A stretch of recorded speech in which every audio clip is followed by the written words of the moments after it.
The alarm clock rings at 7 o'clock a.m., and the hand immediately slams down the silence. Ryuko reboots her system, grabbing her specs and staring at the ceiling like a glitching NPC. Wearing nothing but a low-level armor top that leaves her defense stats completely exposed, she turns on the TV for some background lore, letting the static fill the void, before walking to the counter to consume a watermelon slice to restore some HP. She loots a cigarette and lighter from the messy table, and steps out onto the loading zone, sitting back to light up while gazing into the distance, totally ignoring the wardrobe malfunction happening with her oversized shirt. Her base and the surrounding map look like they haven't been updated in years, so she stashes the leftover loot in the fridge, heads to her spawn point, and equips a sexy corporate skin for the day. She locks the door and navigates through the chaotic server known as Kowloon, ignoring the NPCs and tanking their greetings with zero emotion because she's on a mission. She finally reaches the quest location, a low-rise office, where the boss warns her that her time management skill is critically low. It's going to be close. Ryuko nods, rushing to the scanner to save her streak. But suddenly player 2 enters the chat, Hajime. He snatches his card and speedruns the clock in right before her, logging a perfect time while Ryuko gets hit with the late status effect. They spend the morning grinding routine tasks until Ryuko walks over to hand him the daily quest log, keeping her cool while reminding him that he totally griefed her attendance record. Hajime tries to dodge the blame, but her rage meter is building, so he offers to buy her lunch to avoid a boss battle. Ryuko returns to her station, where the manager starts monologuing about the city's population density and living conditions, speculating that the players here are stuck. But Ryuko just tightens her face, tired of the dialogue. At lunch, she tries to guide the party to a new Hawaiian map nearby. Excited to try the loot, but Hajime interrupts and cancels her ping immediately. He insists on his usual trash-tier spawn point, Tintin, dragging her there until she's staring blankly at her food, clearly not vibing, which Hajime notices. He pauses his eating animation to ask if she's glitching out, and Ryuko admits she really wanted that Hawaiian loot. Hajime just shrugs, claiming this food buffs are better, but Ryuko goes silent, constantly adjusting her glasses like her hitbox is broken. Her vision is definitely nerfed, and when Hajime points it out, saying her eyes have leveled down again, she stays quiet, pulling out a bottle of Hebinuma eye drops. The moment Hajime sees the item, he goes rage mode, ranting that he doesn't trust the devs behind that brand anymore. Apparently, the new owner ruined the meta, making everything downhill, mentioning a sketchy baby line that creeps him out like a horror game. So he suggests she manually fix her eyes by massaging pressure points instead. He leans in to perform the action, but Ryuko recoils like he's a hostile mob, hitting him with a savage line about not wanting to be touched by a gorilla. That insult deals critical damage, making Hajime scowl, and the tension stays heavy until the food finally renders in. They eat in awkward silence, until Ryuko mentions a vacant room in the tower that's been empty for 6 months. Hajime explains the debuffs, too much sun, no AC, and the textures look dated, but admits a fresh paint job might fix the aesthetic. Ryuko reminds him of a time he fixed a door elsewhere, but he says the whole map is crumbling and landlords are cheap, so calling maintenance is useless, even though he wants the players to be comfy. Walking back after the meal, Ryuko tries to extend the event by suggesting tea, but Hajime cancels the invite, telling her to go see a healer instead. Since her glasses are useless, he promises a rain check and walks off, stopping to interact with some kid NPCs while Ryuko stays behind. Watching him fade away, she heads to the clinic to repair her vision stats, and later returns to the office with the glasses unequipped, rocking 20/20 vision. The boss praises the graphics update immediately, saying she looks high tier, but when he asks Hajime for his opinion, the guy acts totally cold, saying he preferred the glasses skin better. Later, they find themselves on the terrace, burning loot in the furnace. Watching the smoke rise like a loading screen, Hajime tosses in more scraps, noticing the generic terror floating above, wondering if the admins will ban them for pollution. It triggers a thought about punishment, and Ryuko asks if he's anti-terror, which is basically a rhetorical question. He hates it. Spending gold to build a fake Earth feels like a total scam to him. They smoke in silence as the fire crackles, looking at the dystopia below, and Ryuko wonders how long the new shop she saw will survive. since new places in Kowloon tend to get deleted fast, opening with hype but closing down quietly like a failed beta. But Hajime sees it differently. To him, the lag and grime are features, not bugs. The flickering lights and moldy alleys are the game's identity, comparing it to falling in love, which keeps the player base loyal. He thinks Kowloon should never be patched, so new places are unnecessary. They don't need updates, they need nostalgia. Ryuko disagrees, because she doesn't feel nostalgia for the map. She's feeling nostalgia for the player standing next to her. The atmosphere shifts instantly, awkwardness loading in at 100%. And when she turns to clarify, he's already staring, creating a moment of high tension, until he points out her crow's feet, ruining the romance arc completely. The next day, Ryuko re-equips glasses to work, even though her vision is fine, using fake lenses just to hide her face because she's self-conscious. Hajime immediately roasts her for hiding her wrinkles, but as she turns, she spots dirt on his cuff, which he explains is from his weird quirk. He has a compulsion to touch numbers on walls like he's collecting achievements, an unspoken rule he follows like a true completionist. They proceed with the daily grind, but when Hajime finishes early, he checks on Ryuko, who is still lagging behind. She tries to stay late, but he shuts down the server lights and forces her into a side quest for dinner. Ryuko realizes he's not taking her to the usual trash spot, but to a hidden level called Sunset Avenue, a place Hajime believes is the true core of the Kowloon experience. They raid multiple food stalls, sampling all the consumables, until Ryuko's inventory is completely full. But Hajime insists on one last stop, the Goldfish Tea House. The bartender Tao recognizes Hajime instantly, implying he grinds this level often. They order coffee and get a bonus item, free watermelon.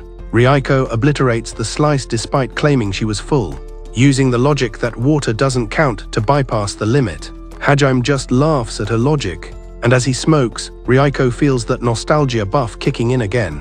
She lights up too, claiming the combo of smoke and watermelon is top tier, which triggers a memory for Hajime, reminding him of someone from his past lore.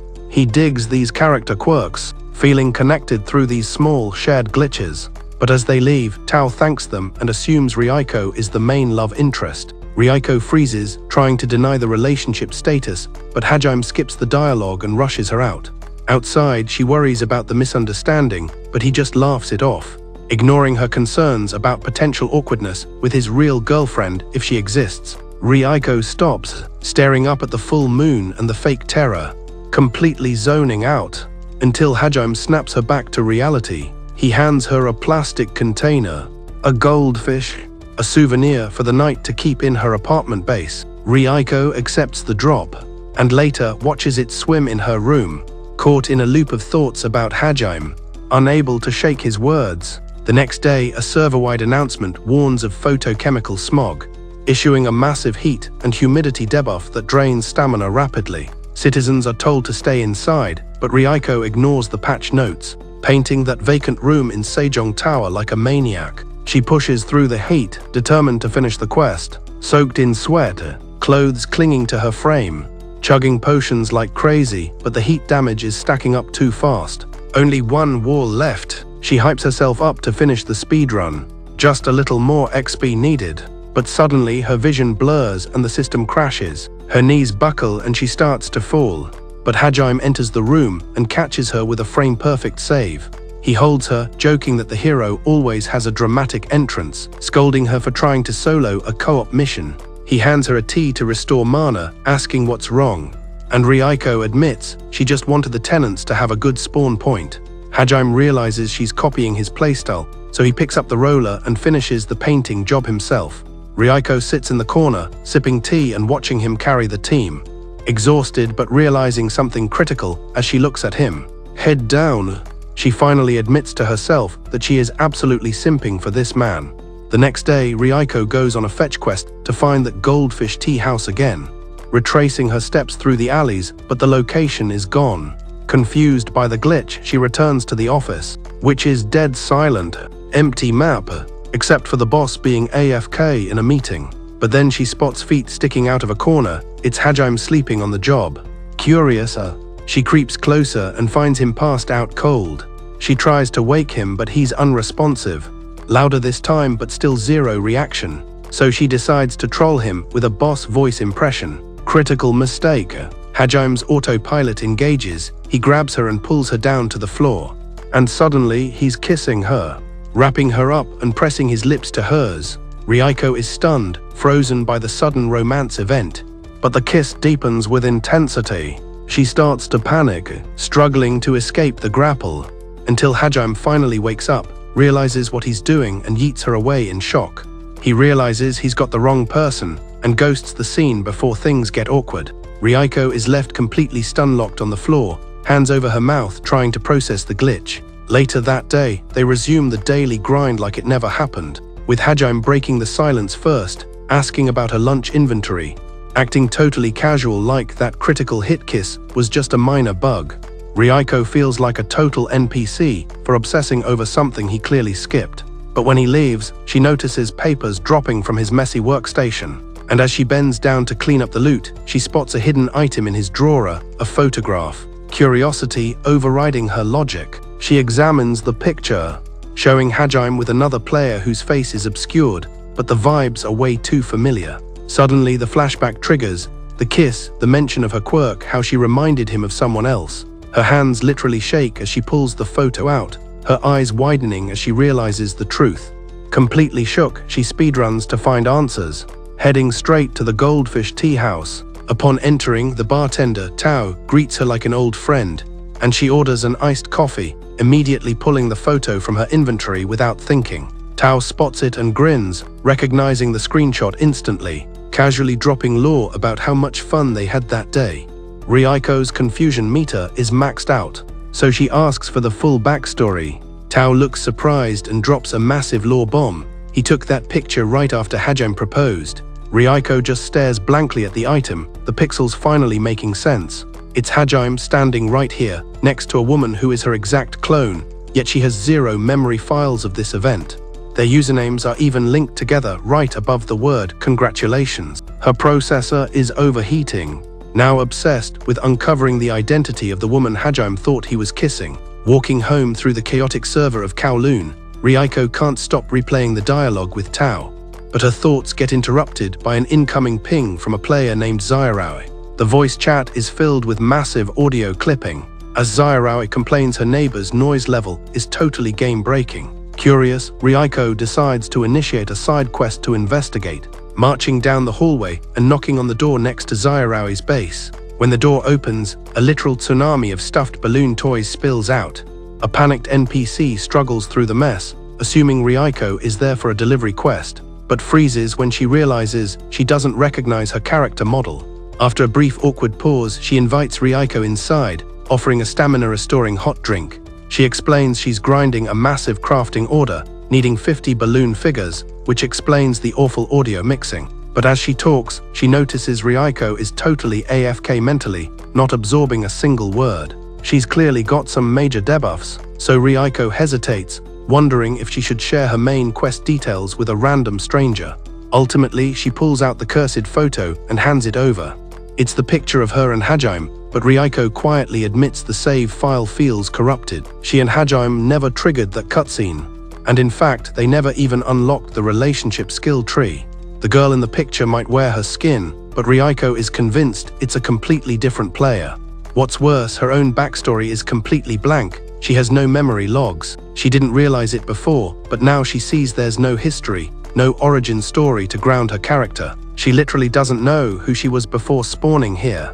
The woman listens and then drops some incredibly chill wisdom, saying if Ryuko believes that's not her, then her intuition is probably right. She casually reveals that she also deleted her past save files, explaining her avatar has undergone so many updates, she considers herself a brand new entity. She dumped her old identity and the memories attached to it, choosing her current build and rejecting everything else. She tells Ryuko that maybe choosing who you are now is the real answer, offering her a tart as they share a quiet, cinematic moment. Meanwhile, back at the office base, Hajaim spots his open drawer and realizes the quest item is missing. His mind flashes back to his first login at this location, remembering Ryuko was already spawned in, sitting at her desk like a permanent fixture. He recalls her tutorial phase, showing him Kowloon, the lucky number 8, the veteran mahjong players, and their favorite Tintin shop. She once dropped that weird lore about smoking after eating watermelon for a unique buff, and he remembers a rooftop cutscene, both leaning on the rail, smoking as the server buzzed below, where she said Kowloon felt nostalgic, like the romance genre. She was totally in love with the map itself. Hajime the cynic believed the devs would eventually delete the entire zone, but Ryuko hard rejected that theory. In that moment, Hajime questions how someone can simp for a server they know is getting wiped. The next evening, Ryuko meets up with the balloon crafter, now identified as Yomai, sharing some Hong Kong chicken and drinks, vibing like they've been co-op partners for years. Ryuko's stress meter is visibly lower, which makes Yomai happy, but Ryuko admits she's still obsessed with that cursed photo. Yomai suggests the most aggressive strategy: confront the boss directly and ask Hajime. But when Ryuko's character model turns bright red, Yomai instantly gets it. She's fully locked into his romance route. Ryuko thinks his silence means he's hiding some dark, late-game secrets. If he knows the truth, why is he withholding the dialogue options? Yomai drops a massive theory. Maybe the girl in the photo really is Ryuko, but her memory files got wiped, and Hajime is just waiting for her to auto-recover her saves. That would totally explain his weird behavior. But if that's true, Ryuko is left questioning her current build and who she even is to him now. The next day, both Ryuko and Hajime are grinding tasks at the office. When Hajime initiates a lunch sequence, Ryuko pings a new map location featuring lemon chicken, but Hajime insists on returning to their default spawn point. Suddenly, Ryuko breaks script, admitting she feels nostalgic around him, asking if he feels the same connection. Hajime confirms he does. She turns, their eyes lock, the romantic tension skyrockets. He leans in, the gap closing, the audience is screaming. And then he totally griefs the moment by pointing out her unpierced ears and her leveling crow's feet. To make it worse, he jokingly tells her to eat dumplings for a beauty buff, which Ryuko instantly rejects, turning back to her screen. So Hajime just abandons the party. Once he's gone, Ryuko exhales a massive breath, her tension dropping, though her face shows she is completely tilted. She grabs the photo and stealthily returns it to his drawer to reset the scene, shooting one last angry glare at the image before slamming it shut, her frustration visible before she closes the menu entirely. The next morning, a server-wide ad announces a free medical event sponsored by Hebinuma General, open to all Kowloon players for 24 hours only.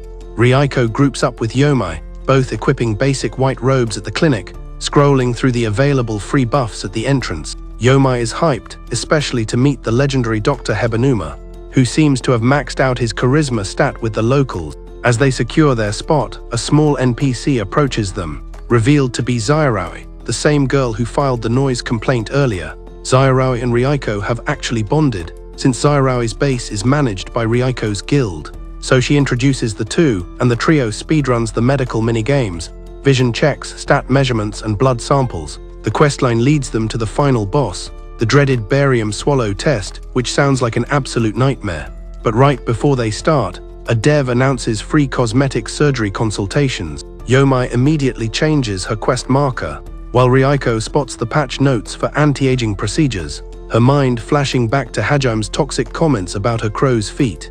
Without hesitation, she locks in for the consultation and Yomai follows suit. Later, Hajime visits the Goldfish Tea House for a quick item restock, expecting Tao, but a random new NPC is manning the counter instead. This newbie drops terrible news. Tao abruptly deleted his account and vanished. That same day, Ryuko and Yomai hit up the tavern hoping to interrogate Tao about the lore photo. But like Hajime, they encounter the dead end. With Tao gone, the questline is officially broken. Those answers are permanently lost. Heading back, Ryuko and Yomai wander through a merchant alley, full of shiny, equipable accessories, and a set of silver and pearl earrings completely steals Ryuko's attention. She remembers Hajime's taunt about her ears, and recalls the girl in the photo wearing identical gear, realizing she wants to copy the build. Yomai notices her hyperfocus and pulls a pair that matches the photo perfectly, handing them over. Ryuko equips them, checking her reflection to see if her stats increased, while Yomai quietly observes, analyzing her reaction. The next day, Hajime tries to use his admin skills to track Tao online, thinking it'd be easy since he set up Tao's housing. But every search returns a 404 error. The system is glitching harder than ever. Ryuko spawns into the office shortly after, and Hajime instantly spots the new equip, She's wearing the exact pearl earrings from the photo. He approaches, ready to trigger a major dialogue event. But Ryuko kills the momentum, admitting they are just cheap clip-ons. His expression instantly drops from hype to absolute zero, and he disconnects from the conversation entirely. Devastated by his harsh exit, Ryuko fast travels straight to Yomai's base. Arriving completely tilted, rage-quitting the earrings onto the floor, tears streaming as she realizes how pathetic this strat was. She grinded so hard just to get his attention, only to get instantly blocked. Yomai lets her in, offering comfort items and space to let her cool down. Meanwhile, Hajime is sulking in a dark, rainy alley, looking like a true edgy protagonist, staring into the void, completely lost in his own complicated lore. That night, Ryuko is tossing and turning in her bed, her mind splitting into multiverse timelines, visualizing different dialogue choices and builds, desperately trying to find the winning route. Eventually giving up, she grabs the earrings, the glasses, and her outfit, folding them up and stuffing them into a storage box. She seals the loot box, stashes it on her cabinet, and buries the whole identity crisis in the dark. Back at work, Ryuko steps onto the veranda to consume a cigarette item, the rain providing a lo-fi atmospheric soundtrack against the concrete map. Moments later, Hajime spawns next to her, also holding a cigarette, and they stand in complete silence, letting the rain noise fill the awkward gap between their avatars. Finally, Hajime breaks the silence, issuing an apology for his toxic behavior, admitting his frustration was totally noob level. Ryuko accepts it calmly, but then suddenly switches her stance, bluntly telling him his actions were absolute garbage. This brutal honesty stuns Hajime, who clearly expected her to just take the apology without retaliation. But Ryuko doesn't hold the grudge. She sets a clear win condition for his apology. She gets to pick the lunch map. Hajime agrees, and she locks in the famous lemon chicken location. By evening, they teleport back there for dinner, and as Hajime samples the legendary chicken, Ryuko watches him like a hawk, keeping a poker face until he finally admits the stats on this food are top tier. Her expression completely lights up, though he stubbornly insists his dumpling build is still superior. After the meal, they log out of the restaurant, stepping onto the slick pavement as the rain finally stops. Ryuko almost takes a massive L on the stairs, but Hajime pulls a pro-gamer move and catches her. Their eyes lock, and even though Ryuko tries to cancel the interaction, Hajime holds the grapple way longer than necessary. He finally releases her, reminding her to watch her step, and they gaze up at the sky, where the fake terror beams are glowing brighter than the sun. Under this artificial lighting, they share a quiet cinematic moment. Later, Ryuko and Yomai hit the clinic, grinding for cosmetic upgrades. Ryuko scrolls through the anti-aging menu, but Yomai notices she's rocking the default skin with no makeup. She insists it's rude to meet the boss, Dr. Hebanuma, without loot equipped, so Ryuko pulls a lipstick from her inventory, hesitating because the color triggers a flashback to the photo girl. She applies it anyway, entering the consultation room where the doctor greets her. She points out the crow's feet nerfing her appearance, but as the doctor reads her file, things get weird. He starts physically inspecting her face, invading her personal space like a creep, commenting on her warmth while his stare intensity maxes out. He starts interrogating her about her marital status and family tree, and Ryuko tries to answer, but she realizes her memory files are completely corrupted. She has zero recollection of her past. The doctor notices the data loss and smiles like he found a glitch, telling her that her wrinkles have no history, appearing all at once as if they were modded in. Ryuko is stunned, trying to process this logic, realizing if her memories are gone, maybe they never existed. The doctor leans in with a live in the present speech, but suddenly his character model distorts. His tongue stretches like a snake, and his eyes go full monster mode. Ryuko freezes as he presses his hand against her cheek, literally wiping the lipstick off her mouth with his thumb. She breaks out of the stun lock, bursting through the door in a panic. She grabs Yomai and speedruns the escape, dragging her away from that cursed dungeon. Inside, the doctor watches from the window, muttering that the lipstick shade was trash on her anyway. Then, in a moment of pure villain energy, he wipes the stolen lipstick from his own mouth, laughing maniacally. He thinks it's wonderful, like he's about to lose his mind over this anomaly. Flashback to earlier, Hajime and Ryuko are grinding repair quests for an NPC. The humidity debuff is insane, clinging to them like slime. And without warning, Hajime's stamina bar hits 0. He collapses to the ground, totally overwhelmed. Ryuko diagnoses heat stroke immediately and suggests dragging him to her base to recover. Hajime hesitates, thinking entering a girl's room is too intimate for his current level. But the heat damage is stacking, so he agrees and follows her inside. Her apartment is modest, curtains blowing in the wind, the air significantly cooler than the outside map. He rushes to the sink, noticing a crumpled toothpaste tube, and finds a glass of pre-poured water in the fridge, left there to destink the chlorine. He chugs it like a health potion, then sits on the bed, scanning the environment. Everything is neat, no plushies in sight. And through the window, he spots Ryoko smoking on the veranda, staring into the void. Suddenly, she breaks the silence, asking for his review of Kowloon, and Hajime admits the place gives him major nostalgia. This triggers a lore drop. She explains that nostalgia is just the feeling of familiarity with a map you've never played before. It's like locking a feeling in your heart, which is basically the same mechanic as love. Back in the present, Ryoko equips that pink lipstick for work, arriving at the office to start her tasks. She hears a voice and turns, expecting Hajime, but it's a jump scare. Miyuki, the creepy doctor, is there. The boss is hyped, explaining Miyuki is a new client wanting to expand his clinic empire into Kowloon. They gather for tea, but Hajime is tapping his foot like a maniac, totally triggered by Miyuki's presence. The doctor keeps staring at Ryoko with that predatory gaze, making unnecessary comments that fuel Hajime's rage meter. Unable to hold back, Hajime gets in his face to draw aggro, but Miyuki counters with a dirty move, splashing sanitizer right into Hajime's eyes. While Hajime is blinded and screaming, Miyuki decides to leave, but not before grabbing Ryoko and forcing a kiss on her right in front of everyone. He slides his snake tongue in, whispering that she needs to choose his route before pulling away. Hajime explodes with verbal abuse, but Miyuki just walks away with his assistant, proving that a snake swallows whatever it wants. Ryoko is left frozen, stunned by the assault, while the boss holds Hajime back from chasing them down. After work, they hit a shop where Ryoko buys a bigger fish tank, and Hajime carries the heavy loot to her apartment. But the moment they step inside, the map feels suspiciously familiar, like Hajime has already played this level. Ryoko fills the tank, and he spots the toothpaste in the exact same spot, but the water glass in the fridge is missing. Instead, he grabs a watermelon, noticing the room is identical to his memory, except for a random plushie in the corner. He steps onto the veranda to smoke, recalling how Ryoko stood there in his flashback. She mentions finding a tenant for the vacant room, but Hajime changes the subject, asking the fish's name. She instantly names it Success, which Hajime thinks is absolutely trash tier, but he walks out, glancing back one last time. Ryoko stands there in silence, quietly wishing he would trigger another visit event soon.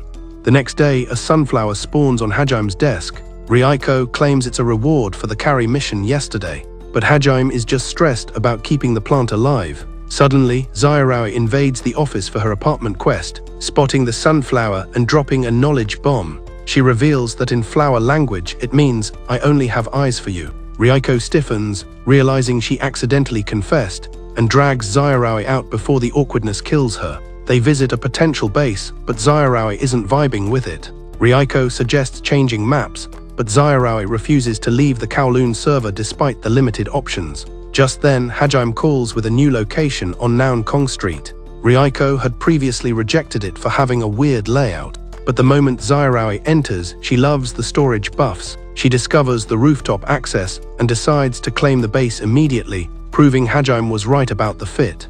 While Zairaoi explores, Hajime and Ryoko admire the skybox, and Zairaoi points out a hidden patch of sunflowers blooming below the building. Ryoko stares at the field, the meaning echoing in her mind, "I only have eyes for you." She wonders, in that field of gazes, whose eyes Hajime is actually searching for. The next day, Ryoko drops a coin at a juice vendor, and a mysterious masked man retrieves it, inspecting it weirdly before handing it back in total silence. That night, a massive scandal drops. The news reveals Miyuki is actually an illegitimate child who stole the company. But Miyuki is chilling in bed with that same masked man, completely unbothered by the rumors destroying his reputation. Hajime heads out for a smoke, getting hit with those 1010 nostalgia vibes from when Riko first stayed here. Ryoko drops some news. She finally found a tenant for that room in Seijo Tower. Hajime finds her vibing with a fish tank and asks what she named the new NPC.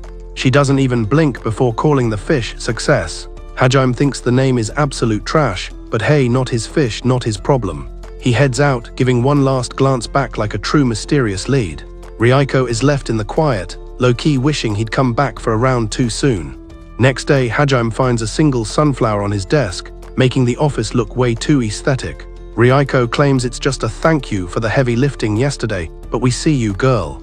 Hajime plays it cool, but asks how to keep this thing alive. He's not about to let his first gift wither away like an abandoned quest. Suddenly, a wild shore appears in the office to visit Riko. Turns out she's following through on that promise from earlier. Her noisy neighbor issues are gone, but now she needs a massive inventory upgrade for her clothes. She drags Riko into some apartment hunting side quests. Shaw spots the sunflower on Hajime's desk and immediately starts smirking. She drops the law. In flower language, sunflowers mean "I only have eyes for you." Riko overhears and completely freezes up. Absolute panic mode. She clearly didn't check the wiki before giving him that flower. In a total fluster, she pulls Shaw out of the room before the secret gets any louder. They check out a bunch of spots, but Shaw is being a total critic about the vibes. Riko thinks the places are fine, but Shaw is looking for that main character energy. Riko suggests leaving Kowloon, but for Shaw, that's a hard no. Even with a part-time gig, she's tethered to this city like it's her starting zone. Suddenly, Hajime pings them. He found a hidden gem over on Noun Kong Street.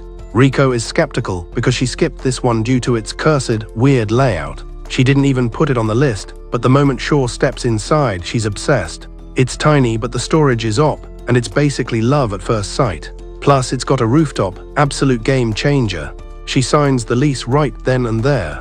Riko feels a bit salty, but Hajime reminds her that even a weird floor plan is perfect for the right player.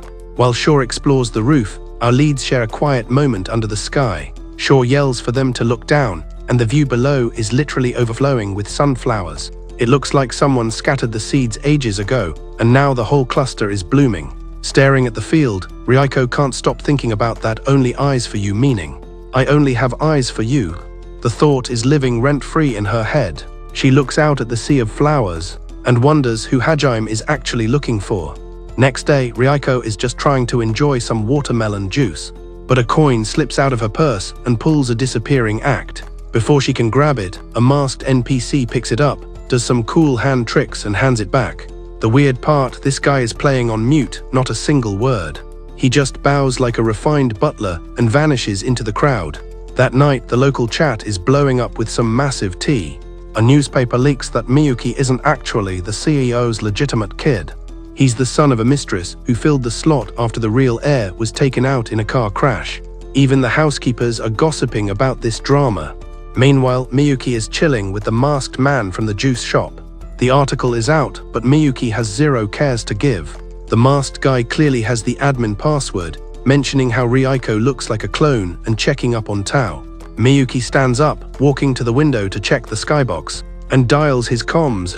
Once connected, he demands a status report on his investigation into Ryuko's true identity. The intel is empty for now, but he trusts his guildmate on the other end. He unequips his robe, revealing his character model is fully tatted with a massive, winding snake design. The next day, Hajime is grinding a fetch quest through Kowloon, holding Tao's screenshot and interrogating NPCs to see if anyone knows him. A local suggests he just fast travels to Tao's base or asks his neighbors, since he literally works in real estate. But every path he takes leads to a system error. When he tries to navigate to Tao's apartment, the map literally folds into a dead end. The roads are completely wiped, deleted like they never existed in the code. It's like the Kowloon server is actively trolling him with invisible walls. Meanwhile, Ryuko is AFK on her veranda, consuming a cigarette and staring at the render distance. Suddenly, the masked NPC from yesterday spawns right next to her. She turns, totally unfazed by his stealth build, but what happens next is a massive plot twist. He unequips his mask, revealing himself as Tao, the bartender from the Goldfish Tea House. His hair physics are different, long and untied, but his facial textures and vibes match perfectly. He looks shocked that she recognizes his character model, but Ryuko always felt he was a key NPC. Even though they've only interacted twice, her friendship meter feels maxed out. He confirms it, acknowledging her party status with Hajime too, but then he drops a reality-breaking truth bomb. He states that she isn't the Ryuko he used to co-op with. The original Ryuko, he explains, has been permanently banned from this server. She's stun-locked as he continues the exposition. Her avatar is a one copy of the woman in the photograph, down to the exact beauty mark texture near her eye. But it's not actually her account. She's essentially a new player piloting Ryuko's skin, totally unaware she's playing someone else's save file.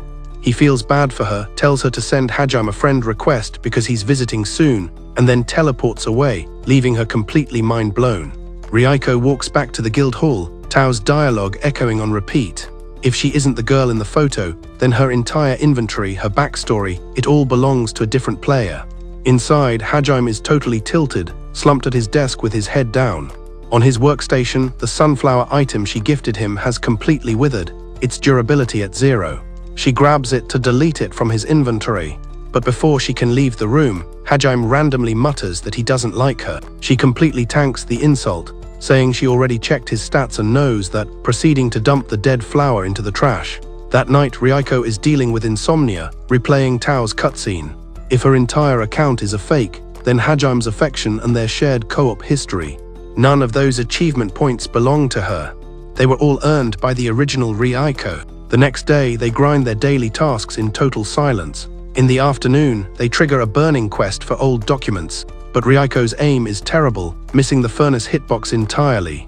Hajime roasts her accuracy debuff, telling her to re-equip her glasses, but she stubbornly refuses. Later, she initiates a serious dialogue tree, asking if she is the exact same Ryuko he remembers from his past playthroughs. A sudden gust of wind adds dramatic effect to the scene. Hajime dodges the question, but his underlying message is brutal. She doesn't even know her own lore. And it's a critical hit. She has 0 saved data on how long she's been in Kowloon, when she joined the guild, or even why she uses her current dialogue options. Her entire build feels copy-pasted, like she's renting another player's loadout. But she argues that some core traits are undeniably hers. Her pet goldfish, her buff for lemon chicken, and her romance route with Hajime. But Hajime hits the block button. To him, her romance stats are just a glitch, a leftover script from the save file she inherited. Ryuko rejects that logic entirely. Her emotional damage is 100% real. Tears streaming, she tries to explain the massive debuff she feels when he ignores her, desperate for him to validate her existence. Hajime is completely muted, unable to process it. She tries to keep pushing the dialogue, but her stamina depletes. Her chest tightens, her oxygen levels drop, the camera spins, and her system crashes, sending her collapsing to the floor. The screen fades into a massive flashback cutscene of Hajime and the real Ryuko grabbing drinks at their favorite Kowloon tavern. They're grinding a celebration event for Hajime joining the server, eating shrimp and chugging potions. Mid-drink, Hajime drops lore about the devs planning to delete the Kowloon map soon. But surprisingly, this isn't the first server wipe. Way back in 1944, the original version 1 of Kowloon was already destroyed. This current map is actually Kowloon 2, illegally built by the player base because they missed the chaotic aesthetics and wanted to relive the game's glory days. After maxing their food buffs, they start the escort mission home. Ryuko has the drunk status effect applied, walking in zigzags while Hajime acts as her support class. Even with the debuffs, she tries to trigger another drinking minigame, but Hajime mercifully cancels the request. Suddenly, a wardrobe malfunction occurs.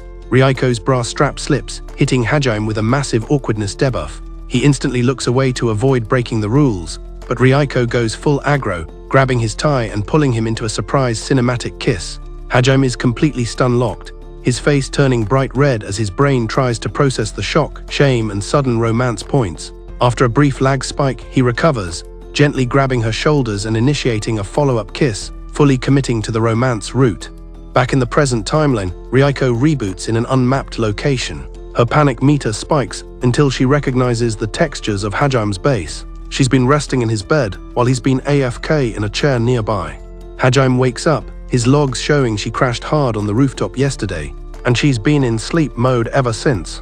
As she sits up, Hajime cues up the dialogue option she selected right before the crash, the question about the real Ryuko. Her eyes widen, she knows a massive lore drop is incoming. But before he can start the cutscene, her internal warning system blares, telling her to skip the dialogue, so she refuses to listen. Hajime stands up, ending the event to get ready for his shift. He advises her to fast travel home and restore her HP, but she checks her inventory and realizes her keys are missing. Plot twist, Hajime casually trades her a spare key to her own apartment. Ryuko's confusion stats rise. Why does this guy have admin access to her base? But she quickly closes the thought tab, deciding she's officially done data mining the original Ryuko's backstory. She accepts the item without opening a new dialogue tree, just nodding as Hajime reminds her to secure her base when she leaves. Meanwhile, Miyuki and Tao are doing a stealth mission through Kowloon's maze. They're both rocking crazy disguised skins, new hairstyles, weird accessories, and totally different outfits to avoid aggro from the local mobs. Tao warns Miyuki that soloing Kowloon is highly dangerous. He might randomly trigger an encounter with the fake Tao and get caught in his aggro range. Miyuki just smirks, wondering if the fake Tao would also unlock a romance route with him. I mean, the fake Ryuko is already simping for Hajime, right? They navigate to Tao's old spawn point, the Goldfish Tea House, and since the front door is locked, they decide to breach the back entrance. But Tao is shocked. The cat shelter he crafted is completely gone, deleted from the server like that faction never even existed. The vibes are totally cursed, and while scanning the area, Tao loots a bottle of Hebonuma eye drops. The crazy part, this item is a 3-year-old drop, but it's being sold in Kowloon like a brand new release. Miyuki just shrugs it off, explaining that Kowloon's economy is bugged anyway, so vendors selling outdated loot as new is standard procedure. But Tao's paranoia meter is rising. The graphics look downgraded. Then he drops another massive hint. The beauty mark under Ryuko's eye is a 1-1 match with the originals. Miyuki's eyes widen as he processes this new intel. Standard clone models usually don't copy random texture flaws like moles, which means the devs are using some advanced hidden mechanics. Miyuki starts analyzing the data, the identical face mesh, the matched voice lines, even the simulated body heat. She even copied the original Ryuko's romance stats for Hajime. Even with wiped memory files, her programming defaults to loving him. Meanwhile, Ryuko is chilling in her base, sharing lemon chicken buffs with Yomai and having a great time. Their friendship level is maxed out, and Yomai mentions she referred Zairaoi to a seamstress guild, a class that fits her perfectly. Amid the casual banter, Yomai points out that Ryuko's charisma stats seem boosted lately, like she's glowing. Instead of deflecting, Ryuko decides to share some heavy endgame lore. She drops the bomb that she isn't the Ryuko from the photo, and that the original player got a game over. Yomai completely panics, realizing they might be chilling in a dead player's haunted base. Ryuko adds that Hajime clearly holds all the lore files, but she cancelled the dialogue prompt because her gut told her digging deeper would trigger a bad ending. She's terrified that unlocking the truth might actually delete her character entirely. So Ryuko makes a boss move. She's going to play her own campaign. She refuses to let some deleted save file dictate her current run. She's trusting her own decisions and taking full control of her avatar, rejecting the shadows of a past she doesn't even remember. Yomai loves the character development, hyped by Ryuko's confidence, but still thinks playing as a clone with zero starting lore is incredibly weird. Ryuko then shares the creepy dialogue Miyuki dropped at the clinic. How her wrinkles look pre-rendered, like they spawned in with her model, and how her room feels like a permanent fixture. She doesn't remember the tutorial phase of moving in, but she recognizes her inventory. It's like she was just dropped into the server to resume the original Ryuko's save file as a perfect replica. That triggers Yomai to drop some massive data-mined intel. She found a deleted forum post exposing a secret dev project connected to generic Terra, specifically designed for cloning avatars. The mods nuke the post, but Yomai suspects it's real, especially given Ryuko's insanely buggy storyline. The Black Ops project is codenamed Zirconian, literally named after the fake diamond.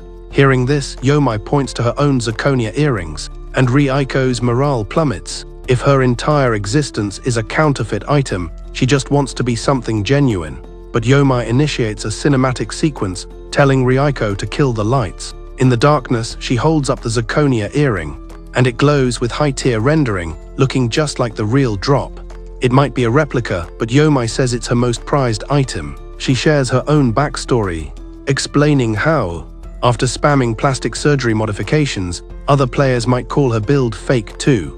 But just like zirconia, even counterfeit items can have god-tier aesthetics. Ryuko absorbs the wisdom, feeling her debuffs fade away. Even if the toxic players call you a fake, there are always real ones who recognize your true stats. The next day, Ryuko logs into work and finds Hajime slacking, showing up late as usual. During the lunch break, Hajime is wandering a random alley when he detects Ryuko and Yomai's audio approaching. His stealth instinct kicks in, and he hides behind cover without even knowing why. Eavesdropping, he overhears them planning a party event, and Yomai suggests adding Hajime to the invite list.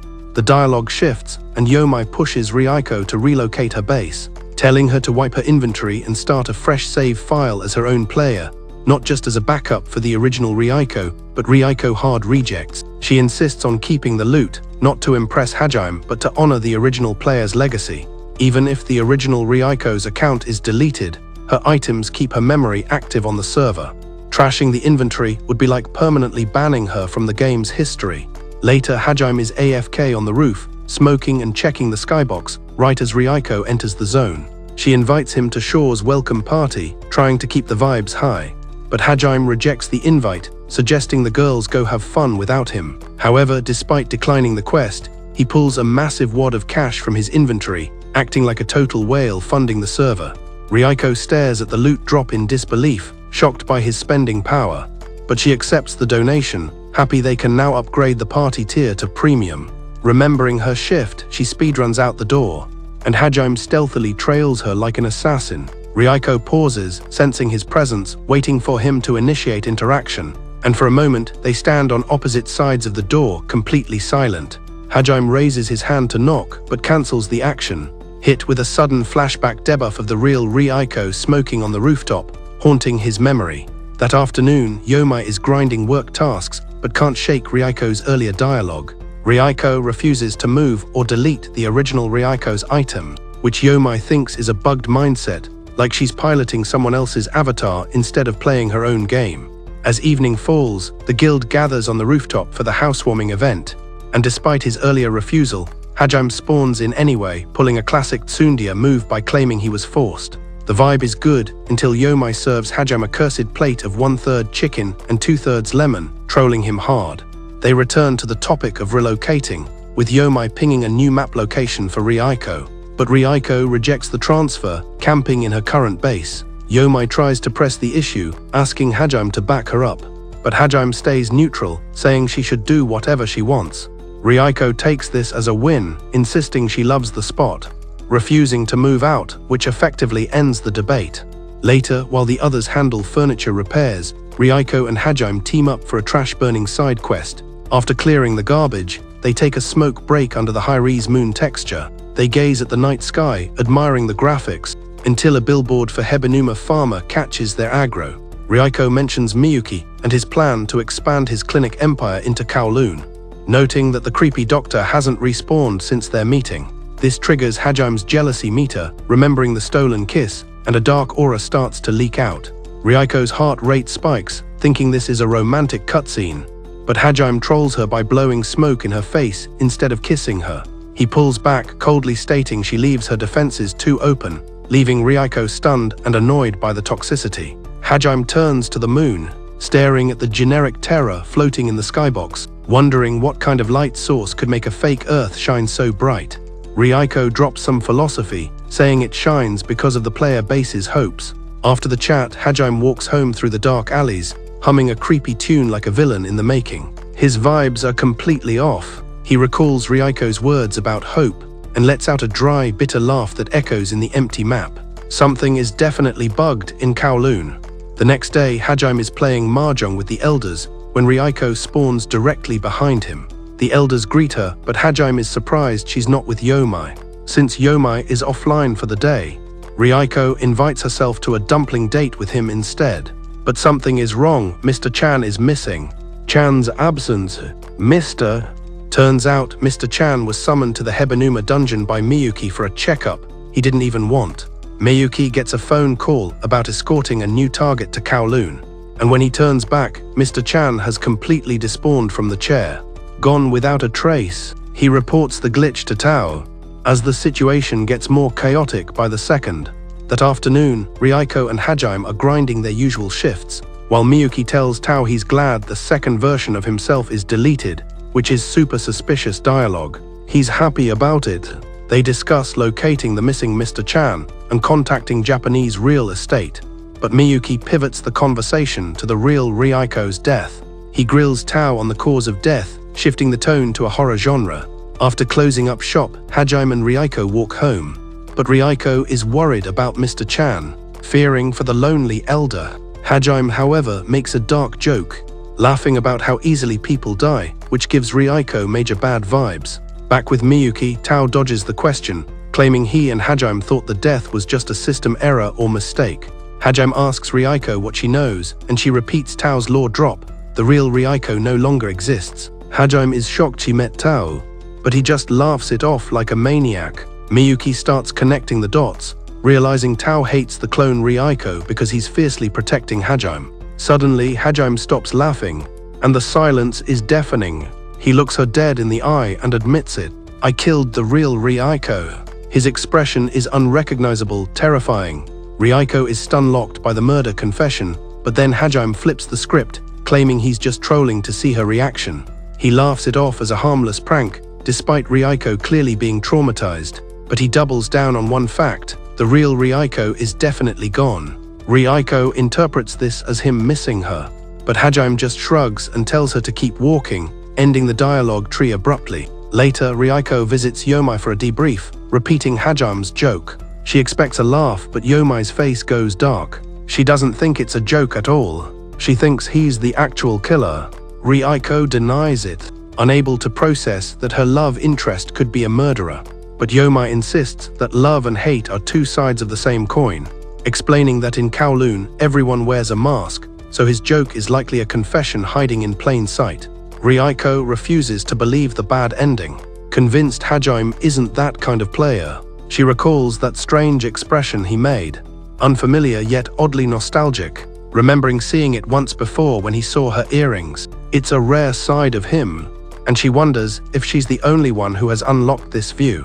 She doesn't know if she should be hyped or scared, but she's determined to understand his character lore, maybe even more than the original Ryuko ever did.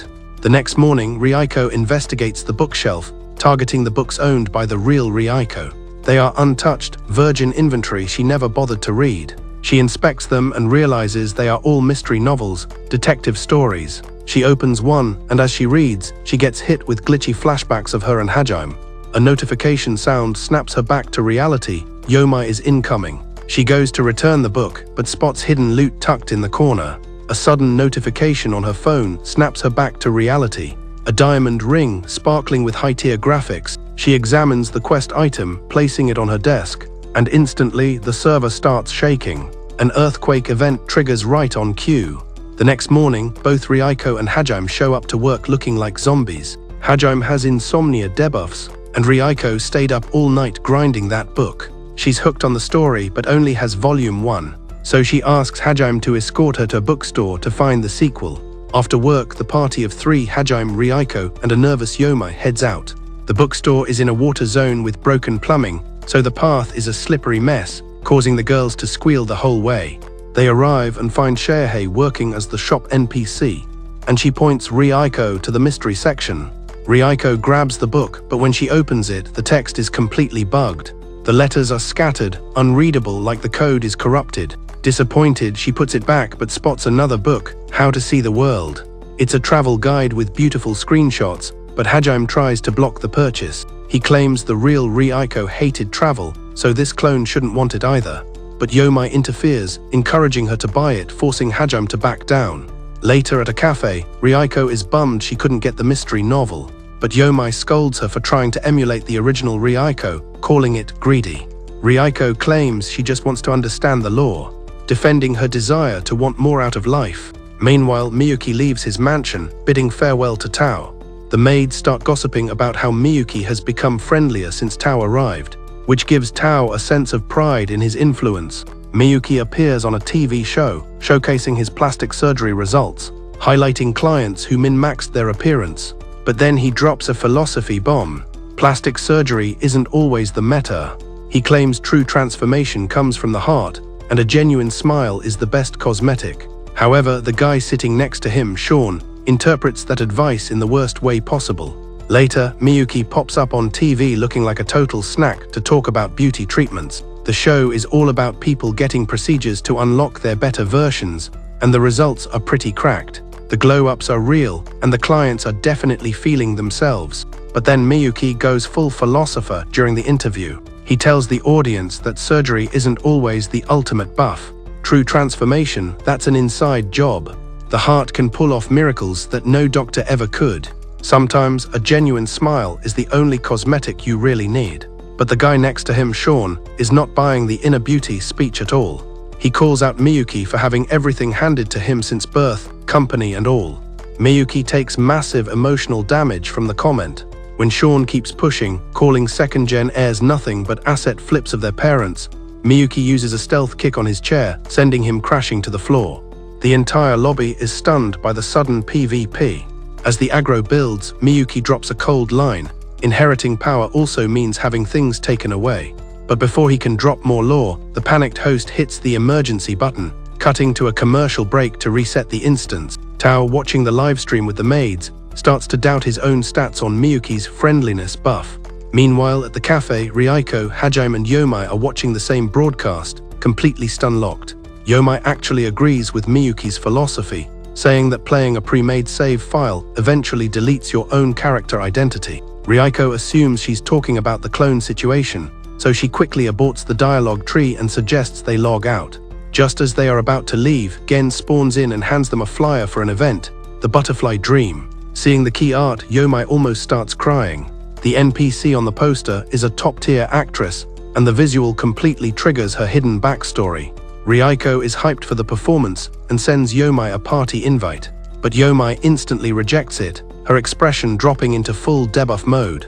So Ryuko ends up soloing the Butterfly Dream raid. After clearing the event, she regroups with Yomai at a fabric shop and starts recapping the storyline, hyping up the plot and praising the lead actress's maxed-out charisma stats. But Yomai is totally AFK mentally. Her eyes are blank and she's not processing the audio.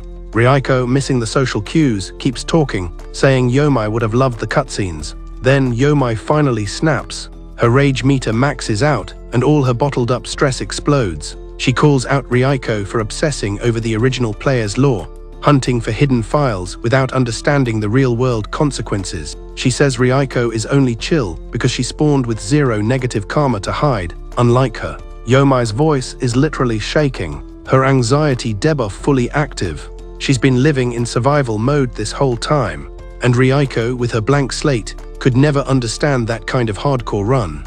Without waiting for a response, Yomai disconnects from the conversation and walks away, leaving Ryuko stun-locked. Yomai tried to delete her past saves and reroll her character, but the old code keeps haunting her new playthrough. Back at her base, she stares in the mirror, looking at a customized avatar she doesn't even recognize yet still fears. The reason she got so triggered by the Butterfly Dream is because the lead actress is literally her mother. A toxic admin who micromanaged Yomai's entire build, her skin, her gear, her whole aesthetic. The poster acted as a cursed item, triggering all her suppressed debuffs. Even when Yomai hated her mother's strats, she was essentially an NPC forced to follow the script.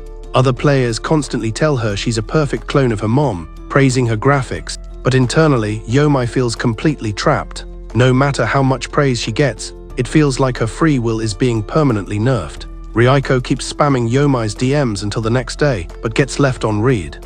Walking through the city, she spots a vendor selling zirconia earrings and remembers Yomai's golden rule: just play your own character. Whether you're a base model or a modded fake, what matters is your actual gameplay. It finally clicks for Ryuko. She only exists in the current patch and has no legacy code to maintain, which is why Yomai's struggles went totally over her head. Later, during a lunch event with Hajime, she dumps all the lore on him, wondering how she can even act as a support class for Yomai when she's never experienced that kind of heavy debuff. Hajime, seeing her overthinking the mechanics, gives her the easiest strat: stop analyzing and just initiate dialogue. Ryuko instantly fast travels to Yomai's base after work, equipped with a box of egg tarts, which are Yomai's ultimate comfort item. But Yomai, still locked in her depressive state, refuses to unlock the door, telling Ryuko from the other side to cancel the visit. But before Ryuko can leave the instance, Yomai initiates a prompt. "How do you see my character?" Ryuko instantly selects the best dialogue option. She says Yomai is high energy, confident, and has a top-tier sense of identity. But Yomai rejects the compliment, claiming those stats are totally hacked. She confesses her base stats are insecure, cowardly, and hard-coded to people please. Her current build is just a cosmetic skin to hide her deleted saves. Ryuko, however, counters the argument. reminding her of all her previous actions and choices. If she's actively grinding to become a higher-tier version of herself, then that new build isn't a fake, it's her true main. She's leveling up her ideal class into reality, making the effort 100% genuine. Ryuko admits she might not understand legacy debuffs, but she knows the power of aiming for an ideal build. There's an insane buff in striving to become your absolute best self, and even if it feels modded, it still shines like a true legendary item, just like Zirconia. On the other side of the door, Yomai is completely silent. Ryuko's speech lands a critical hit, and suddenly, Yomai breaches the door and tackles Ryuko into a massive hug. Tears streaming, she confirms Ryuko's logic is flawless, declaring she's locking in her absolute self build permanently. The duo heads to a local merchant to check the accessories, and Yomai immediately spots a high-tier drop, holding it up with a renewed smile. While waiting, Ryuko's camera pans, and she spots Hajime spawned outside. She locks onto him, her determination maxed out, confirming to herself that he is her ultimate endgame goal. Meanwhile, Miyuki is AFK in the backseat of his car, watching the city render in the window. His cinematic is interrupted by an incoming call. From his guild master, his father. The voice comms are aggressive, demanding answers about his rogue behavior on the TV broadcast. That night, Hajime enters a dream sequence, replaying his first co-op session with the real Ryuko at the tea house. She was the veteran who taught him the watermelon smoke combo buff. They chilled in the lobby for a bit, until she logged off for work. Tao, acting as the observer NPC, noted their high compatibility stats. Hajime, who originally hated the Kowloon server, found his opinion changing. Tao even joked that Hajime was officially simping for the map itself. Suddenly, Hajime wakes up from the cutscene, his stamina completely drained. His heart rate spikes as the save data corrupts and fades away, and he hits rage mode, screaming and clutching his head. Right at that exact frame, the physics engine glitches. Another massive earthquake rocks Kowloon, terrifying the entire player base. Meanwhile, Tao is in a taxi, setting his waypoint for Kowloon. The driver warns him it's a dead zone, but Tao ignores the warning prompt. He walks right past the invisible wall, even though the textures are broken and the map is completely abandoned. Later, Miyuki is summoned to the boss room to face his father and gets instantly nerfed with verbal abuse for his TV stunt. His dad calls him a trash-tier player, unworthy of the Hebanuma clan tag. Miyuki tries to defend his strat, but the boss isn't listening, commanding Miyuki to approach and forcing his character into a kneeling animation. The dialogue shifts to the Zirconian Black Ops project. Miyuki is running under generic terror. When Miyuki admits the build isn't viable yet, his dad threatens an instant account ban for failure, and casually drops chilling lore about their clone experiments, mentioning a new pet dog that completely unsettles Miyuki. Later, when Miyuki returns to his base, Tao initiates a welcome hug, but Miyuki's energy is at zero, and he just collapses onto Tao's shoulder. Tao gets the hint. He knows the insane debuffs Miyuki suffers after visiting the guild master. That night, they trigger a romance scene, sharing the same bed. But the next morning, Tao wakes up to a massive glitch. The maids are at the door, and his entire inventory is packed into luggage. Completely panicked, he rushes to the rooftop and catches Miyuki mid-phone call. Miyuki tries to pay him off with a severance check, but Tao goes full rage mode, snatching the comms device and yeeting it into the ground. Tao knows Miyuki's AI wouldn't do this randomly. He instantly blames the father's toxic influence. Miyuki throws up a cold front, telling him he's no longer part of the party. But Tao refuses the kick command. He tries to drop some wisdom, warning that a revenge playthrough is a guaranteed bad ending. But he ultimately realizes Miyuki is locked into his own questline, praying it doesn't lead to total self-destruction. Desperate, Tao grabs Miyuki's arm, pulling him into close quarters, begging him to choose their co-op run instead.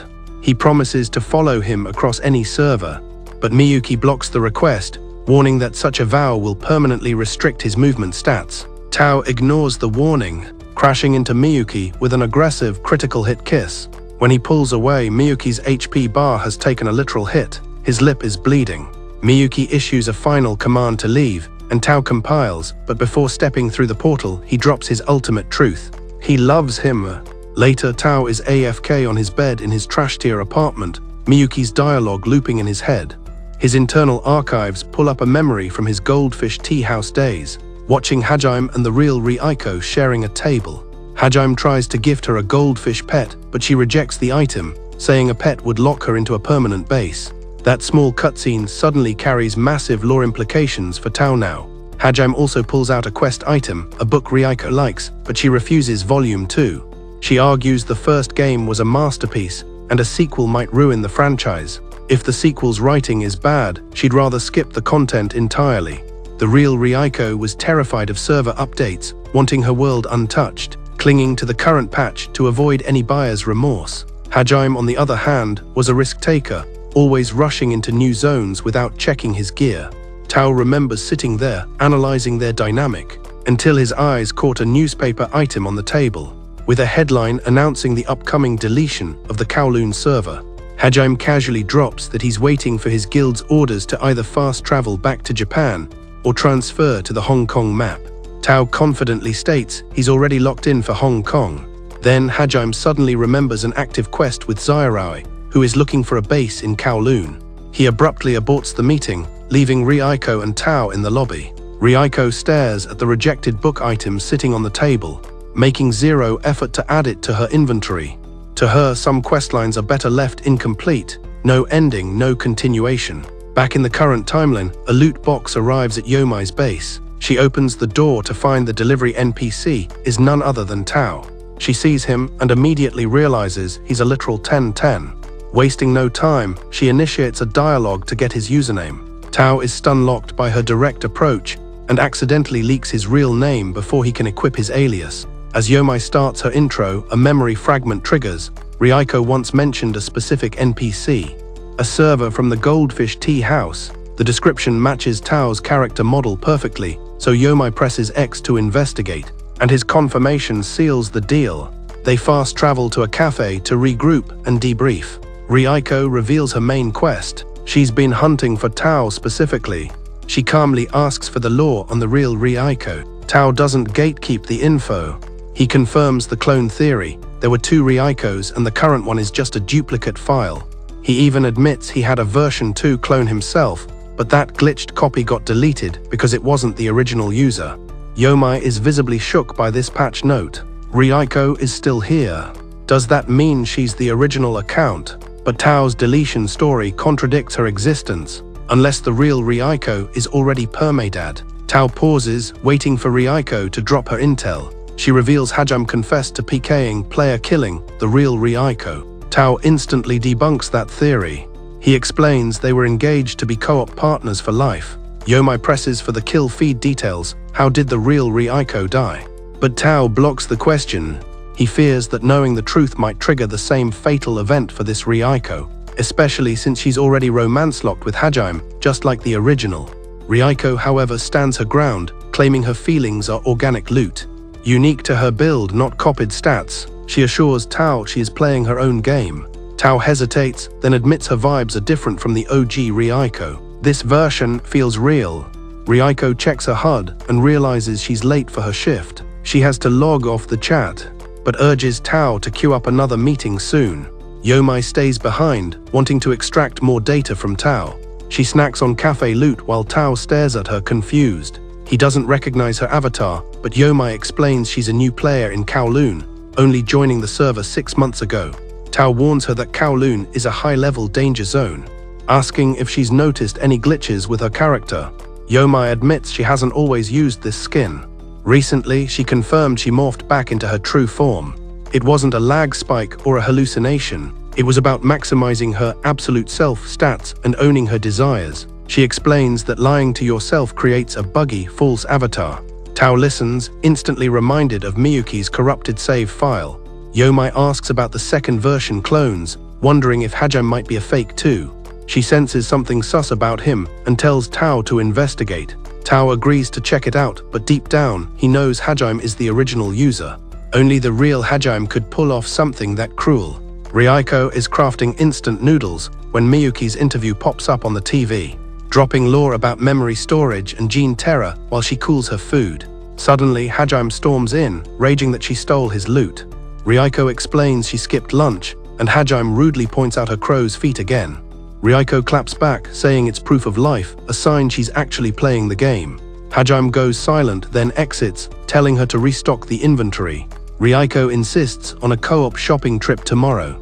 Left alone, she reflects on her dialogue. Her likes, her food, her guildmates, they are defining her character build.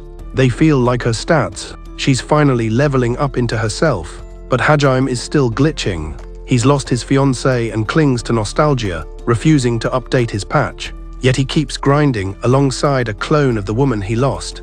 Ryuko wonders what it's like to play on his difficulty setting. Miyuki visits Dr. Wang for a private consultation. Asking a massive question, "Can I get pregnant?" Dr. Wang explains the hard limits of his build. Despite having dual characteristics, his reproductive system is non-functional, not even with virtual mods. Not even cheat codes would work. Dr. Wang suspects this is linked to the Gene Terror project, which he hates. Suddenly, Yulong spawns in from a nap, joining the party casually. They discuss Gene Terror, with Dr. Wang voicing his disapproval. But Miyuki cuts the cutscene short, dragging Yulong into a private chat. In a quiet room, Miyuki spills the tea. His father wants to use Gene Terror to respawn his dead son. But Miyuki isn't playing the loyal son. He plans to restore the physical body, face, voice, warmth, but delete the memory files. He wants to give his father hope, then shatter it with a corrupted save file. Yulong notes Miyuki's twisted nature but finds it entertaining, so he stays neutral. The idea isn't impossible. Lots of dead players in Kowloon are still grinding daily.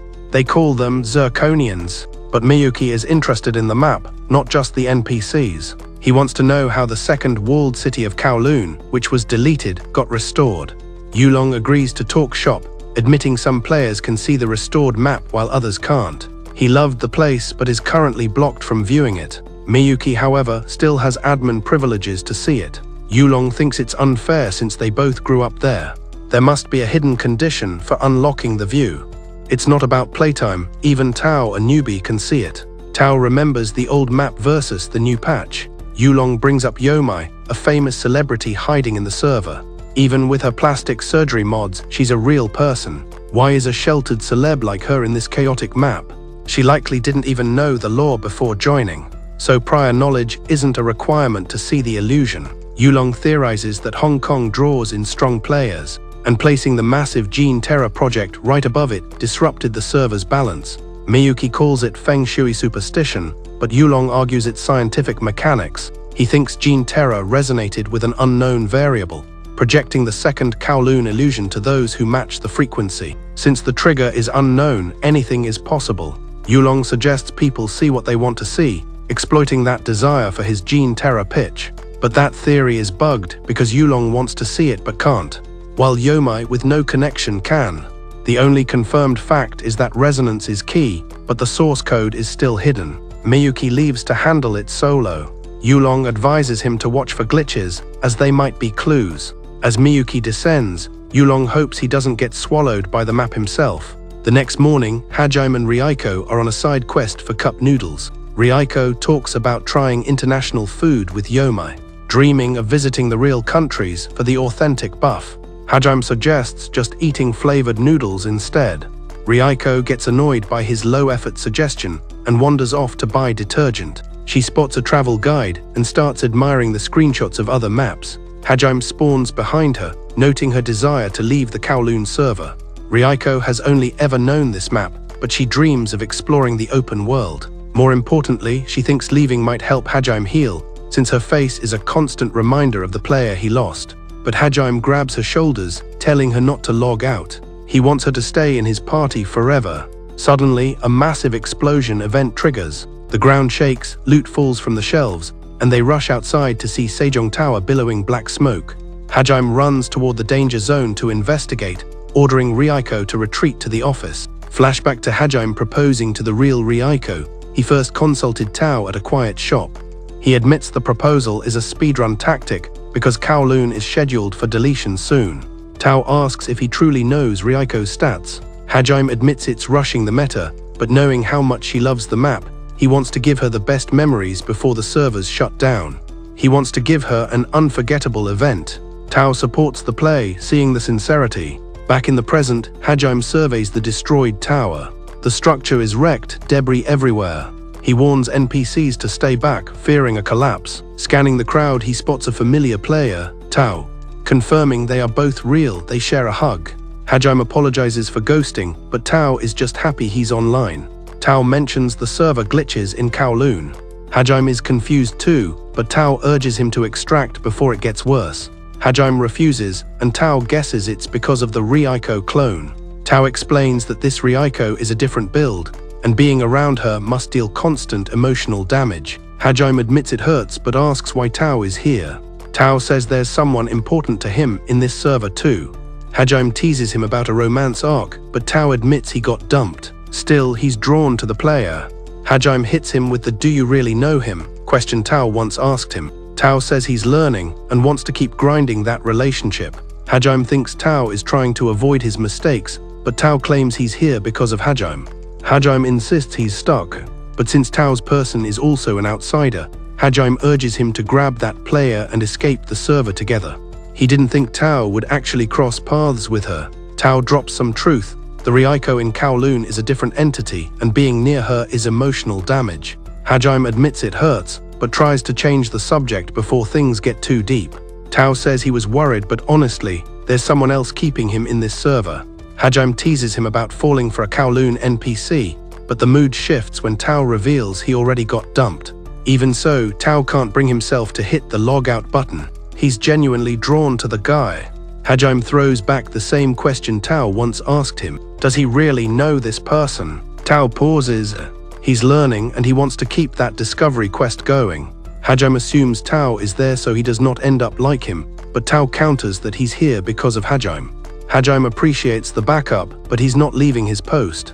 He tells Tao to take his outsider friend and escape while they still can. But Tao isn't backing down. He wants a full party extraction or nothing, arguing that the Ryuko currently in Kowloon is just a fake account with a copied skin. But Hajime isn't buying the lore. Without saying a word, he logs off the conversation and walks away. Meanwhile, Miyuki is roaming a dark alley with a drink in hand, making a high-stakes call, revealing he's about to infiltrate Dr. Wang's clinic in the Kowloon map. The building still stands in this patch, but Miyuki is questioning if the second version of the Doctor will even spawn, while Yulong is on the other line, reminding him that he never leaked his Kowloon origin story to his ex. Miyuki instantly hangs up on that toxic mention, but suddenly he's hit with a massive dizziness debuff that makes the screen tilt. He stumbles, trying to tank the hit against a wall, wondering if he's suffering from heatstroke, even though his last co-op session with Tao here was totally fine.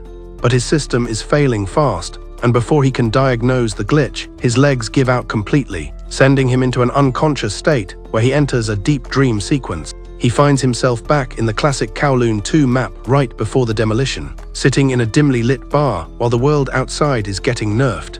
And suddenly Tao spawns in, taking the seat next to him to order his usual beverage. Tao starts smoking, checking out Miyuki, who looks like a total newbie on this server, while the bartender notes that Tao's op looks and talent must make his playthrough easy mode, even though the truth is that Tao is just a jack-of-all-trades struggling to pay his subscription fees. Miyuki admits he's broke and just lost a precious item, so he's drinking to dull the pain, prompting Tao to offer some company to help him through the night. They decide to party up and leave the bar, walking down a dark alleyway, where Tao tries to play the hero by offering his jacket to Miyuki, warning him that this neighborhood is full of hostile mobs and he's way too vulnerable.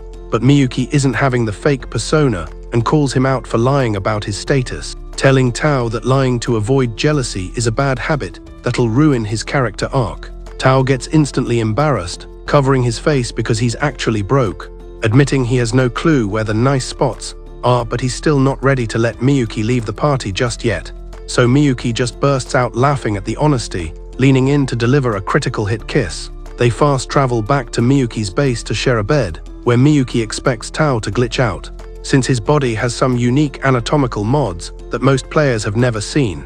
But Tao is a true ride or die, declaring he'd be in love with him regardless of his character model, sealing the romance route with another passionate kiss that makes Miyuki feel truly seen. Miyuki realizes he doesn't need a gender tag because he's just his true self. But suddenly the dream fades, and the sound of women laughing pulls him back to reality. He wakes up in a dressing room, staring at a woman with hair curlers, who explains that some local performers found him unconscious in the alley and brought him in for repairs. He puts his glasses back on, asking if this is a burlesque club, which she confirms. So he asks about an artist named Sehen, but she's a total NPC who doesn't know the name. Miyuki is frustrated until she suggests visiting Dr. Wang, which proves the doctor is still in the Kowloon server. But then a blackout hits because of a tower collapse that happened yesterday. Miyuki is completely confused because he missed the event notification about Singhai Tower falling. But suddenly a familiar voice rings out from the door. It's Ryuko. She's there on a mission, thanking the owner for the co-op work while Miyuki intentionally draws her aggro, getting her scolded for being rude as he stands up, ready for the confrontation. He remarks that luck is on his side since she was his next target anyway, and Ryuko is totally game, having plenty of questions herself as they head back to the Hebanuma clinic. The second they arrive, she demands the law on Zirconians and if she's just a clone, making Miyuki laugh and call her a top-tier detective, though she admits Yomai found the datamind info online. Miyuki asks if her memories are coming back, but Ryuko is certain that her past save files are gone for good, believing she's a brand new player and those old memories belong to a different account entirely. Miyuki is impressed by her clarity and acceptance of the situation, as she explains that even if Hajime keeps comparing her to the original Ryuko, she's choosing her own path, which makes Miyuki realize that Hajime is a real human player trapped in a loop with a dead fiancé's memory. He thinks it's insane that Hajime knows the truth but still stays in the server, while Ryuko insists she has real friends and a real life as her current self. Miyuki thinks she'll be fine because she's building her own identity, but he suspects her main source of dissatisfaction is that Hajime won't acknowledge her as a real player. He calls her a generic since she was spawned after the original, while meanwhile, Yulong is caught looting Dr. Wang's secret files. The doctor refuses to cooperate, but Yulong reveals the dark secret. Ryuko was a test subject for the Zirconian project, and the truth is that the original Ryuko actually took her own life before the project even started. Hajime is standing before the Burke building, clutching a keychain and wishing this nightmare was just a lag spike. But the next morning, Ryuko tells Yomai she's officially moving to a new base to reset her life. She's done carrying someone else's past, deciding that the original Ryuko's items should be left for Hajime to handle. And that night she takes one final look around her room, planning to take only her goldfish, Success, with her. Suddenly, Hajime spawns at her door at midnight, making sure she's not logging out for good tonight. Since tomorrow is the anniversary of the original Ryuko's permadeath, she gives him a soft smile, promising she's staying in the server, though Yomai scolds her the next morning for breaking her promise to move bases. They decide to at least renovate the room, planning a fabric shopping raid in the Hong Kong map, while Tao is struggling to find safe food loot in Kowloon and decides to order a pizza online instead. Ryuko and Yomai run into him just as the delivery guy arrives, looking relieved he actually found the quest location in these ruins. But Yomai gets triggered when he calls the city abandoned, screaming that Kowloon is perfectly livable, even though the guy explains it's technically an illegal zone now. The delivery man rushes away from the awkward encounter, leaving Tao to explain the truth. The guy couldn't see Ryuko at all because she's a generic who doesn't exist to the outside world. Only certain players like Yomai and Tao can see the restored Kowloon, but clones like Ryuko are permanently locked within the city's invisible walls. It finally clicks for Ryuko why Hajime always begged her to stay and never leave the map. So she steps back, deciding she won't ever try to leave Kowloon again. While Tao reveals he once tried to bring a second version of himself out of the city, only for it to vanish instantly. Even without her old memories, she's found a squad that actually accepts her. Building an identity from scratch is a high-level difficulty task, but the real reason she's restless, she wants Hajime to see her, not just the ghost of her past. Miyuki admits he's struggling with what to even label her. She's not a companion, but she's not exactly a clone either. Since she's a late-stage development, he calls her a generic. Ouch, talk about savage. Meanwhile, Nyulong is stealthing through Dr. Wang's secret files. He's looking for the source, but gets caught red-handed in the middle of the hack. Dr. Wang isn't playing ball with him or Miyuki's squad. Nyulong keeps pushing, claiming Kowloon is just a graveyard for people like Ryuko. She was a blueprint for the Zerk project, and the doc was there at the end. But the doc says it was already game over by the time he arrived. But Dr. Wang said there was nothing he could do. She was already gone. She had taken her own life. Total tragedy. Hajime stands by the Burke building, clutching that Ryuko keychain like a lucky charm. He's low-key hoping the whole situation is just a sick joke. Next morning, Ryuko goes for a swim and opens up about her chat with Miyuki. The talk hit different, so she decides it's time to move to a new room and start fresh. Yuma is 100% behind her. Huge character growth moment. Being called a generic actually helped her realize she's her own person. Even if she shares a face with the original, their save files are totally different. She's done carrying around a past that isn't even hers. The original Ryuko is a closed chapter in her life. She's leaving the old Ryuko's loot to Hajime. It's his burden now. That night, Ryuko takes one last look at her room before the move. She realizes she's still taking her goldfish success with her, can't leave the pet behind. Then the doorbell rings at midnight, major suspense vibes. It's nearly midnight. She opens up to find Hajime standing there like a lost puppy. He doesn't come in, he just wanted to make sure she wasn't about to bail on him. Turns out tomorrow is the anniversary of the original Ryuko's death. Riko gives him a soft smile and promises she's not going anywhere. Next day, Yomi is scolding her for breaking her promise to move out. Riko shrugs it off, mentioning the anniversary, and even Yomi gets quiet. That's a heavy mood that's impossible to ignore. It's not something easy to ignore. Yomi insists on at least moving the bed around to change the room's feng shui. Riko wants some aesthetic patterned curtains, and Yomi is already planning to sew them. They plan a fabric shopping trip to Hong Kong followed by a dinner date. Meanwhile, Tao is in his room struggling with a pack of instant food. He's craving a real meal, but finding non-sus food in Kowloon is a total gamble. He gives up and orders delivery online like a true shut-in. Yum and Ryuko run into him just as he's picking up his pizza at the city gates. Tao calls out to the delivery guy.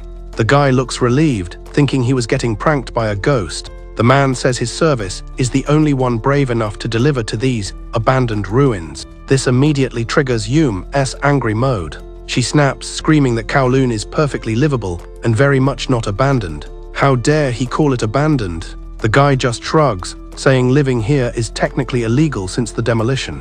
Riko tries to ask for more info, but the guy is totally weirded out. He literally ignores her and rushes away like he's seen a phantom. Once he's gone, Tao drops the massive truth bomb. It's true, he says. The delivery man couldn't see Riko at all. He couldn't see the city or anyone who actually lives there. Tao tells Yum to look up the records. The real Kowloon was demolished 3 years ago. Yaomei thinks it's some kind of glitch, but Riko knows what she saw. The guy looked right through her like she was an invisible NPC. To the outside world, this city and its people literally don't exist. To him, neither she nor the city existed. Tao explains that only certain people can enter this phantom Kowloon. But those born within this version, like Ryuko, are ghosts to the outside world. That's why she can never leave the server. Ryuko finally realizes why Hajime was so desperate for her to stay. Everything is finally clicking into place, and it's terrifying. Still, Yum thinks it's all cap. Riko feels real to her. Ryuko has always felt real to her. But Riko quietly backs off, deciding that Hajime was right all along. She won't leave Kowloon. Yaomei is having a total breakdown, refusing to believe her friend is a ghost. Tao explains that since the original demolition, he's been seeing strange duplicates of everyone. Second versions of people existing only within the walls of Kowloon. He even tried bringing himself into the city, and his double vanished instantly. The server rules are clear. 2 versions of the same player cannot coexist here. However, Ryuko is a total outlier in the system. Her original account was banned from life long ago, meaning her current clone build is likely permanent. That thought is pure nightmare fuel. If the real Ryuko was still in the game, our MC would have been yeeted into the shadow realm. Now she's out here questioning if she's even real or just a fragile asset in Kowloon's bugged reality. But Yomi isn't buying the script for 1 second. She's determined to prove Ryuko isn't just an NPC and decides to speedrun an investigation. Her plan involves fast traveling to the Hong Kong map to gather some real-world intel. Ryuko is still processing the lore dump, while Tao admits he's also playing without a walkthrough and doesn't have all the answers. Still, he knows Hajime is simping hard for her, so he offers to act as a support class if she ever gets stuck. Before heading off to consume his pizza, he tells her to ping him if she needs a carry. Back in the city, Ryuko is aimlessly wandering with a massive confusion debuff clouding her head. Suddenly, Hajime spawns in and notices her looking completely lost. She tells him the party plans with Yomi got cancelled, which is a major L for her day. So Hajime suggests a co-op mission to grab some dumplings instead. Ryuko pauses to check her stats, then decides to accept the invite. Meanwhile, Tao is AFK in bed, but he can't stop thinking about how bugged Ryuko's existence truly is. Even for a veteran of the Kowloon server, this specific case is unsettling his entire system. He finally realizes Miyuki is basically using a revenge mod to grief everyone involved. Nothing deals more emotional damage than a one clone of your favorite person who isn't actually them. The voice and face are perfect replicas, making it impossible not to get attached to a literal ghost. And even though you know it's a fake, you still catch feelings. Hajime then gets hit with a flashback of the original Ryuko back when she was op. They used to dominate the mahjong meta against the local elders on the streets of Kowloon. She was the server's favorite, obliterating everyone with her insane luck stats. But one day she dropped a prescription for insomnia, revealing her sleeping stats were majorly nerfed. She was reliant on sleeping pills just to log off at night, so Hajime made it his mission to tire her out with fun. He'd tease her about having cheat codes, and she'd just laugh and say her RNG was cracked. He remembers teasing her about cheating at games, and her laughing it off as luck. Maybe that luck is why Hajime abandoned everything to move to this phantom city, just to be close to her. Miyuki is currently lurking in his father's old quarters. Suddenly, his dad calls him by a completely different name, Suspicious. It's a picture of the perfect guild before it was disbanded by tragedy. Miyuki is creeped out and instantly pings Yulong for a status update. Yulong answers with some dark datamined info about the real Ryuko's final log-off. Her death was an intentional overdose on sleeping pills prescribed by a shady doctor. This wasn't an accident, she chose to delete her own account. Miyuki immediately pings Yulong for a status report, who answers just in time. Yulong drops new lore about the original Ryuko and her time with Dr. Wang. His father even ordered the destruction of Kowloon 2 just to erase Miyuki's own birth records. Her death wasn't an accident, she knew exactly what she was doing. The dosage was so high it had to be an intentional game over. He later appears stealthily monitoring Hajime, Ryuko, and Sheo as they chat on the street. He's hyper-focused on Sheo, zooming in like a high-end sniper scope. Then he removes his mask, revealing he's a gender-swapped clone of Sheo herself. He calls the big boss Miyuki's father and identifies himself as Sheo too. Miyuki finds it poetic. At least he has one thing tying him to Ryuko now. People might blame the company for the cover-up, but the real final boss is his father. Turns out, demolishing the second Kowloon was Miyuki's first quest, all to erase his birth records. His dad is a truly detestable man. A masked man infiltrates Yulong's room but finds the database totally wiped. Talk about a dead end. Later, he's spotted stalking Hajime and the squad while they vibe in the streets. He zooms in on Shaw, seemingly obsessed with her fashion sense. In a dark alley, he removes the mask, revealing he's a male version of Shaw. What a twist. He makes a call to a superior, addressing him as Master, Miyuki's father. Plot twist, his name is also Sheo. Talk about a glitch in the naming convention. Tasked by the final boss himself, he's now deep diving into Kowloon's secrets and tracking the main cast. Back on the street, Hajime is hyped for a karaoke side quest, but Ryuko is lost in her thoughts. As they walk, she's realizing how weird her existence actually is. Inside this city, she's got a physical hitbox. She can move, vibe, and be seen by others. It almost feels like a normal playthrough. She tells herself that Delivery Guy was just an outlier, but the fear is still living rent-free in her head. If Tao's lore is correct, the outside world might never see her or Kowloon ever again. Passing the remains of Singhai Tower, Hajime slows down to check the map. The reconstruction is moving at high speed, and it's a lot to take in. Beside him, Ryuko is stuck on mute, feeling the pressure. Hajime senses her vibe shift and asks what's up. She looks at him, eyes filled with some heavy questions. She remembers when he told her to never leave his side. Before he can even answer, she drops the big one. Will he promise to stay? Will he promise to never hit the leave game button? Everything is chaotic right now, but being in his party is the only thing that feels real. Hajime is speechless. Instead of words, he pulls her into a 10-10 embrace. She's shocked at first, but then she completely melts into the hug. Her tears fall silently. He tightens his grip, holding her like she's his world. The world might be a glitchy, shifting mess, but he vows to be her permanent duo no matter what. Cut to Yum on a train to Hong Kong, lost in her own flashback. It's been 6 months since she got a surgery glow-up and ran away from home. She wanted a fresh start where no one knew her past, and she found Kowloon.